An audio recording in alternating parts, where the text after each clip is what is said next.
Mesdames, Messieurs, bonsoir. Il y a 21 ans disparaissait Jean Bwendé à l'âge de 114 ans. Nationaliste résistant, premier maire élu de Bafang, héros oublié d'une nation qui peine à faire la paix avec sa mémoire. De la lutte contre le pouvoir colonial à l'exil intérieur, de la prison au silence imposé, il a porté la voix des sans-voix, défier l'injustice, rêver d'un Cameroun digne et libre.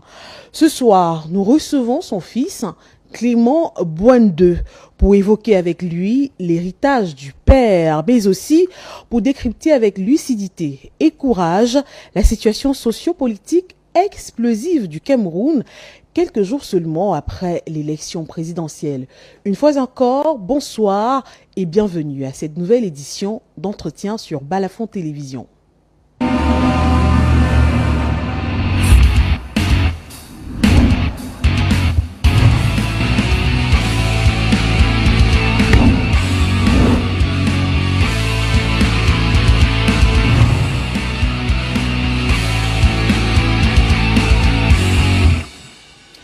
Clément Bwendé, bonsoir. Bonsoir Juliana. Rappelons à nos téléspectateurs que nous évoquons la mémoire de Jean Bwendé, mémoire d'un martyr. Que retenez-vous alors de son engagement dans la lutte anticoloniale et ses années de clandestinité? Il a commis un livre dont je suis le rédacteur avant sa mort. Un livre autobiographique? Oui, autobiographique, dont le titre était « Pour la patrie contre l'arbitraire ». C'est ça le résumé de la vie de Jean Bwendé. Il a aimé le Cameroun, qu'il était prêt à tout donner pour le bien du Cameroun. Et c'est quelqu'un, comme je le dis chaque fois, qui dès 1925 était riche et qui aurait pu se taire et accumuler la richesse, ou alors qui aurait pu se faire amadouer par le pouvoir colonial pour être davantage riche. Il a mis tout cela de côté et s'est servi de cette richesse pour défendre les pauvres. Et je crois que son entrée dans l'histoire commence à cette période, notamment en 1934, quand il ayant fini de travailler pour le compte des tiers, s'est mis à son propre compte. Clément Bwendé, votre papa est décédé à l'âge de 114 ans. Vous refusez que l'on vous considère seulement sous la casquette du fils. Alors, Jean Bwendé est décédé à l'âge de 114 ans. Il est né en 1880, je pense bien. Il a traversé 2 siècles, 2 millénaires. Alors, a-t-il exprimé des regrets ou des espoirs particuliers dans ses dernières années de vie? Oui, il a vécu sur 3 siècles et 2 millénaires. 3 siècles, oui. C'est rarement quelqu'un peut faire plus. Ouais. Et donc, son principal regret, c'était qu'il n'a pas pu communiquer avec le monde. C'était quelqu'un d'une sagesse débordante et non scolarisé. Il ne s'est exprimé qu'autour de lui. Et donc, son principal vœu était de commettre son autobiographie. Ouais. Et quand, en 2000, cela a été dédicacé, il a dit maintenant, Dieu peut m'amener. Et ce livre témoignera de son parcours sur terre et la postérité prendra ce qui est positif là-dedans et corrigera ce qui n'a pas été positif. Vous qui êtes à la manœuvre de cette production autobiographique, on le rappelle, intitulée « Pour la patrie contre l'arbitraire », de quand a estimé que ce livre est un miroir de la honte coloniale. Est-ce que vous pouvez nous révéler quelques extraits d'aucuns, je peux citer celui qui l'a dit, ouais. C'est Léopold Moumet-Etia, ouais. qu'il a dit dans la préface du livre. Et le parcours de Jean Bouindé résume un peu la honte de la colonisation. Et c'est une page de l'histoire du Cameroun, parce que tout y est passé. La barbarie, la corruption, etc. Donc, en lisant ce livre, on retrouve ce qu'on retrouve aujourd'hui. D'accord. Et qu'il faudrait corriger. Comment expliquez-vous que le nom de Jean Bouindé soit si peu connu dans l'histoire du Cameroun? À chaque chose son temps. Beaucoup parlent de Jean Bouindé sans savoir qui est Jean Bouindé. Et beaucoup le connaissaient sous le prisme du maire, alors qu'il a un passé dense, très dense. Et comme il n'a pas été à l'école, il y a eu peu de communication. Mais, comme les historiens d'aujourd'hui se ressourcent déjà dans les archives de Jean Bouindé, beaucoup disent qu'il y aura toujours à redire sur Jean Bouindé, parce qu'on ne comprendra pas comment quelqu'un qui n'est pas allé à l'école a pu laisser autant d'écrits, autant d'archives. Comment quelqu'un qui n'a pas été à l'école a été choisi par le peuple parmi les intellectuels pour être maire. Comment quelqu'un qui a fait des prisons dont on a dit qu'il se transforme en plan de café et détruit les plants de café, qui allait en prison, passer sous la balançoire, donc quelqu'un qu'on cherchait à tuer, comment il a pu vivre 114 ans, autant de choses. Comment quelqu'un qui a fait 12 ans sans enfant, avec une femme, a fini polygame, le premier polygame. Rappelons qu'il a épousé, sa première épouse était originaire du Sud. Oui, Eboutou Marie, en 1926, mariée à Vimli en 1927, en janvier 1927. La deuxième du Nord, il a eu 2 femmes du Nord. La progéniture, la fondation de la famille commence par le Nord, avec Astaboul. On va revenir sur la transmission, si vous voulez, et le silence historique autour de la personne de Jean Bouindé, peut-être vers la fin de cette émission. Clément, permettez, je souhaiterais que l'on pose un regard sur l'actualité. Depuis dimanche, depuis la fermeture des bureaux de vote au Cameroun, plusieurs villes sont sous tension. Comment avez-vous vécu personnellement l'atmosphère du scrutin présidentiel et les événements qui ont suivi? Tout s'est passé dans le calme, le douce. Oui. J'ai accompli mon devoir à Banca, à l'école Notre-Dame de Banca, où j'ai les résultats. Et vous avez les résultats du centre? De mon bureau de vote. De votre bureau de vote. Oui, il y avait 2 bureaux de vote là-bas, j'ai les résultats. Et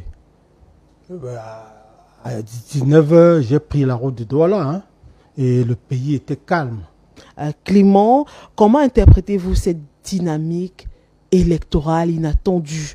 On a vu de nombreuses personnes, notamment les jeunes, aller voter, aller choisir le prochain président de la République.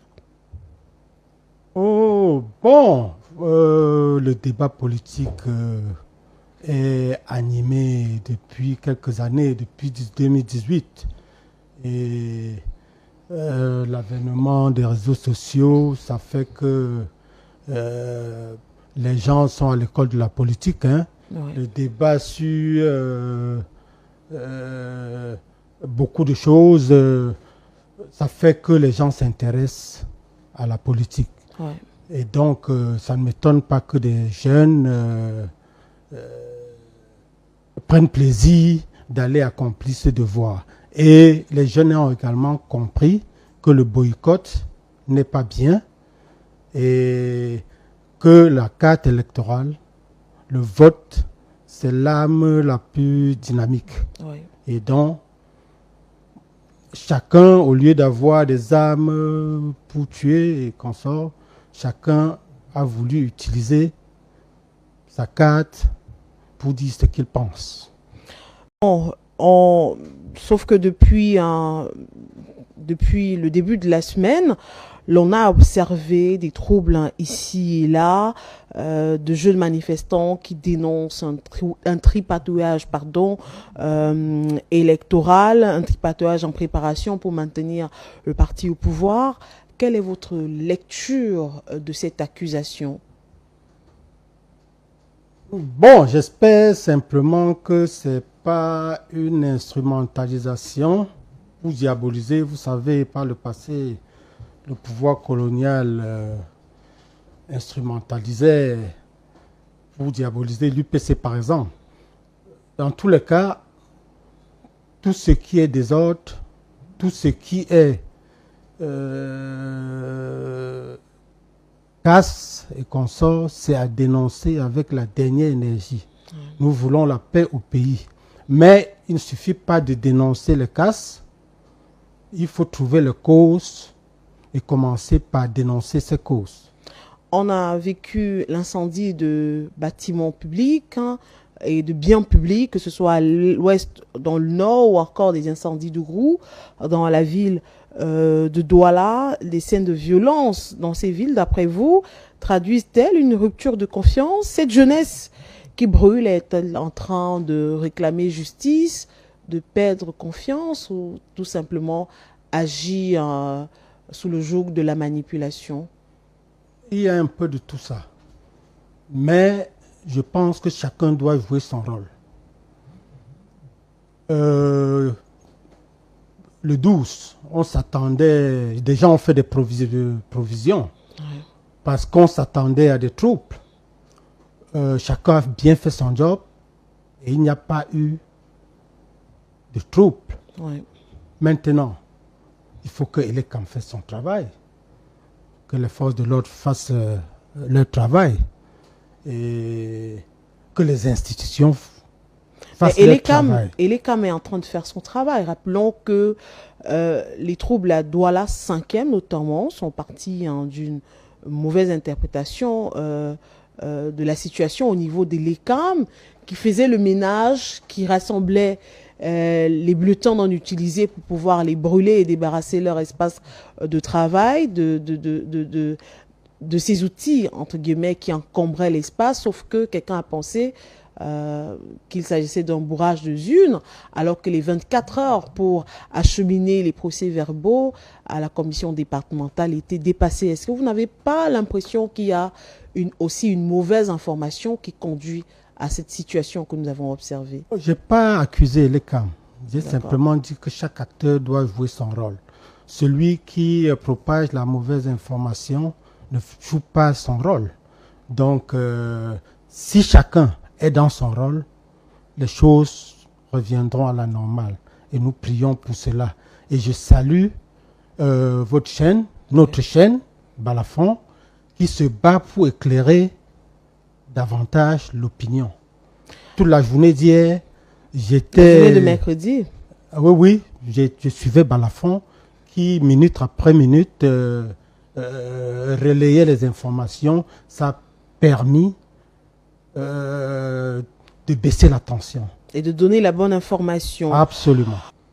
Alors, Jean Bwende, votre père, a toujours combattu les injustices sociales, les injustices électorales et les manipulations politiques. Que vous inspire la situation actuelle par rapport à ces combats d'hier? Est-ce que vous avez l'impression que son combat en valait la peine, ou alors que il s'est sacrifié pour rien? Si je continue à porter cette mémoire, c'est parce qu'elle a du ciment. Oui. Et c'est pour ça que je la partage. Oui. Et comme j'ai dit tout à l'heure, Jean Bwende, par exemple, en 1996, a encouragé les leaders à ne pas boycotter les élections législatives. Ouais. Et vous vous rappelez que l'opposition avait largement gagné, malgré le boycott. En se référant au passé, beaucoup de choses auraient changé s'il n'y avait pas eu le boycott. L'UPC, par exemple, en 1956, même interdite, a eu tort de ne pas laisser ses militants participer aux élections législatives. C'était un piège. Parce qu'on n'a pas admis les listes de l'UPC, mais on admettait individuellement les candidats. Elle aurait dû envoyer ses militants aux élections et aurait eu un raz de marée qui devait changer les choses. On ne peut pas dans l'absolu reprocher aux partis politiques d'user de boycott, qui est aussi une forme d'expression démocratique. Oui, bon, boycotter, c'est pour moi envoyer le soldat en guerre sans munitions.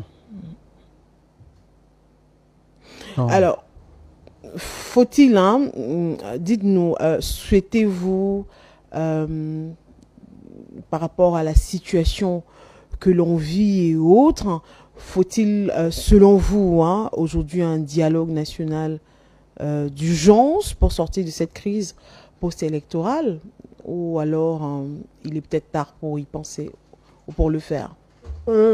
J'ai dit, si chacun joue son rôle, on n'a pas besoin de dialogue national. Sauf que c'est très tendu. Il y a des partisans du FSNC qui estiment qu'il y a un tripatouillage en vue pour faire gagner le parti au pouvoir. Ils estiment que leur leader aurait gagné cette élection-là. Il y a ces tensions-là, il faut forcément apaiser les choses. C'est de bonne guerre. Il n'est pas le seul. Il y en a qui peut-être n'auront pas 1% qui disent qu'ils sont deuxième ou ceci, cela. C'est de bonne guerre. Il revient au camp d'en face de démontrer qu'il n'y a pas de tripatouillage. Et comme j'ai dit, le président Biya avait dit qu'il souhaiterait laisser qu'on garde de lui l'image de celui qui a apporté la démocratie au Cameroun. C'est le moment. Le moment est propice par rapport à cela. Ouais. Et je dis, si le président Biya gagne dans la transparence, les gens ne descendront pas dans la rue. Et s'il perd et reconnaît, sauf qu'il ne laisse pas, il ne laisse pas qui de droit dire qui a gagné. S'il perd et reconnaît le verdict des urnes, les Camerounais vont applaudir et l'accompagner dignement au village. Mais pourquoi les Camerounais descendent dans la rue alors que l'heure n'est pas encore à la proclamation des résultats? Du moins, qui de droit ne l'a pas encore fait, notamment le Conseil constitutionnel? Je vous ai dit que j'ai le résultat de mon bureau de vote. Oui, mais c'est sur plus de 31 000 bureaux. Je ne le proclame pas. Mais le moment venu, quand l'instance chargée de le faire va diffuser, je vais vérifier si le verdict dans mon bureau a été respecté. Si ce n'est pas fait, je vais dénoncer. Et donc, vous avez dit vous-même tout à l'heure que l'incident à Douala 5e a pour origine une mauvaise information. Oui. Qu'on évite tout ça. Qu'on évite tout ça et on ne va pas se retrouver dans de faux problèmes de ce genre. Ça aurait pu embraser tout le pays. J'ai même l'impression que les autres villes qui ont suivi, ça part de cette situation à Douala 5e. Heureusement que le pays est béni. Tout est dans le calme actuellement. Nous prions pour que ça continue comme ça. Et appelons les acteurs à ce que chacun fasse son travail. Ce n'est pas souvent que l'on a vécu des tensions post-électorales au Cameroun. Qu'est-ce qui pourrait faire la particularité de cette élection? Je crois que les jeunes, à travers les réseaux sociaux, à travers la campagne et consorts, veulent goûter à autre chose. Et ont envie que cela arrive rapidement. Ouais. Mais ce que je conseille, c'est qu'on attende l'instant chargé de dire la vérité des unes, le dire, en restant vigilant. Clément Mbouende, revenons à la transmission de Jean Mbouende et ce silence historique sur ce personnage de l'histoire, permettez la tautologie, de l'histoire du Cameroun. Que souhaitez-vous tout d'abord que la jeunesse camerounaise retienne de Jean Mbouende? J'ai dit le titre du livre, c'est Pour la patrie contre l'arbitraire. On va revenir sur le livre, oui. Donc, il faut mettre le Cameroun au-dessus de tout. Ça, c'était du Jean Mbouende. Jean Mbouende, c'est quelqu'un qui est rentré en 1934 et a commencé à lutter seul parce que le pouvoir colonial n'admettait pas que les autochtones s'intéressent à la culture du café qui était source de richesse.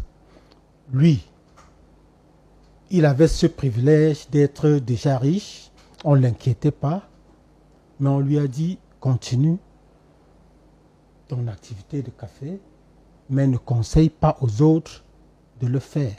Il a répliqué au pouvoir colonial que si je suis riche seul, ça ne profitera pas au pays. Je vais prendre l'argent pour m'occuper de mes frères. Alors que si chacun se débrouille, ça va améliorer le PIB du pays et on va vous ressembler. Il a donc mené cette lutte seul jusqu'en 1946 quand Charles Assalé est secrétaire général de l'Union des syndicats confédérés du Cameroun et il a un collaborateur, le prince Bana, Jean-Baptiste Saïtapoum, Happy, qui lui parle de Jean Mbouende. Il entendait parler de Jean Mbouende, mais il ne savait pas comment le rencontrer par rapport à son combat. C'est Saïtapoum qui était le beau-frère de Jean Mbouende, puisque Jean Mbouende avait sa sœur, une princesse Bana, Bankamdoum, comme épouse. C'est lui qui amène Assalé à Bafang. Et au cours de l'entretien, après l'entretien, Assalé conseille à Jean Mbouende de créer un syndicat pour défendre la profession. C'est ainsi que naît le SPP, le syndicat des petits planteurs, en mars 1946, qui est affilié en pays bamileke, qui l'affilie à l'Union des syndicats confédérés du Cameroun, qui était affilié à la Fédération syndicale mondiale et à la Confédération générale du travail de Paris. Et donc, sous cette bannière, il élève le ton et le 1er septembre 1947, il est arrêté au motif qu'il donne des autorisations pour planter le café. La nouvelle de son arrestation traîne comme une traînée de poudre. Et Nobé, qui venait de prendre le relais comme secrétaire général de l'Union des syndicats confédérés du Cameroun, fait le voyage de Bafang pour venir s'enquérir de la situation. Et je pense que c'est le premier prisonnier politique même du Cameroun, 1er septembre 1947. Jean Mbouende? Oui, parce que généralement on me parle des premiers prisonniers en 1956. Jusqu'ici, je n'ai pas un qu'on a arrêté avant cette date. Et donc, vient à Bafang et cherche à le rencontrer. Le chef de division refuse. Heureusement qu'il y avait à Bafang un frère de Nyobe, Jacques Bidjoka. C'est là-bas que dort et c'est Jacques qui va en cellule rapporter tout ce qui tourne autour de l'affaire et donne l'information à Nyobe qui revient sur Douala et rapidement fait un rapport qui transmet en France à la direction de la Confédération générale du travail et à la Fédération syndicale mondiale qui immédiatement relaie ça dans le journal Le Monde Et à Yaoundé, le gouverneur, le haut-commissaire, lit l'article et s'en étonne. Comment l'information est arrivée à Paris? Rapidement, fait descendre le chef de région à Bafan pour savoir comment l'information est arrivée à Paris. Il arrive, fait appeler Jean Bouindé et lui dit: Monsieur Jean Bouindé, on ne va pas vous faire du mal. Nous sommes très fâchés de vous pour votre syndicalisme, car votre syndicalisme est un syndicalisme politique. Tu ne feras pas de prison, mais il faut quitter ça, même contre rançon. Et je voudrais savoir comment l'information est arrivée à Paris. Jean Bouindé lui a dit: vous êtes français, je suis camerounais. C'est bien que vous soyez en train de défendre les intérêts français. C'est normal pour un Camerounais de défendre les intérêts camerounais. Et c'est ce que je suis en train de faire. Défendre la vérité, parce que la vérité a posé. Et à ce titre, même un oiseau peut relayer les informations à Paris.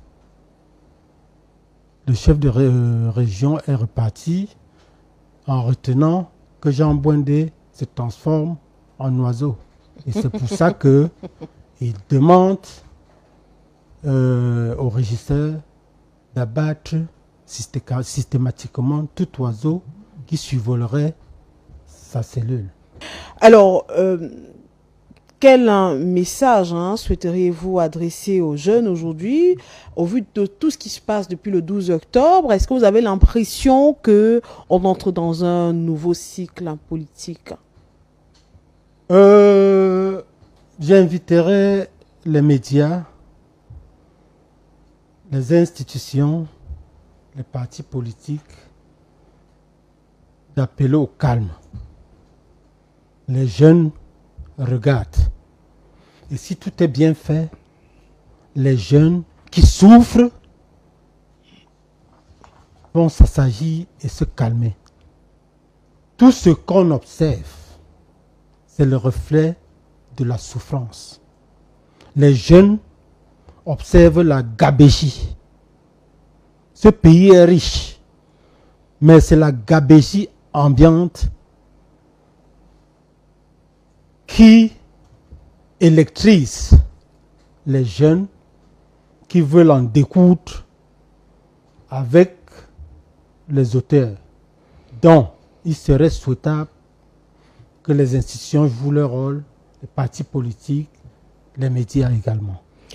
Merci à vous, Clément Bouindé. Les institutions doivent jouer leur rôle en disant la vérité des urnes. C'est ce qu'attendent les jeunes et ce qu'attend la nation camerounaise entière pour gagner dans son accession pour la démocratie. Clément Bouindé, Entretien, vous remercie d'avoir accepté son invitation de ce dimanche soir. C'est moi qui vous remercie en implorant le ciel pour davantage de bénédictions pour notre pays. Merci infiniment, mesdames et messieurs, vous qui êtes restés scotchés sur Balafon Télévision. C'est donc la fin de cette autre production d'entretien. Nos programmes se poursuivent sur Balafon Télévision. Bonne fin de soirée à tous et à très très bientôt.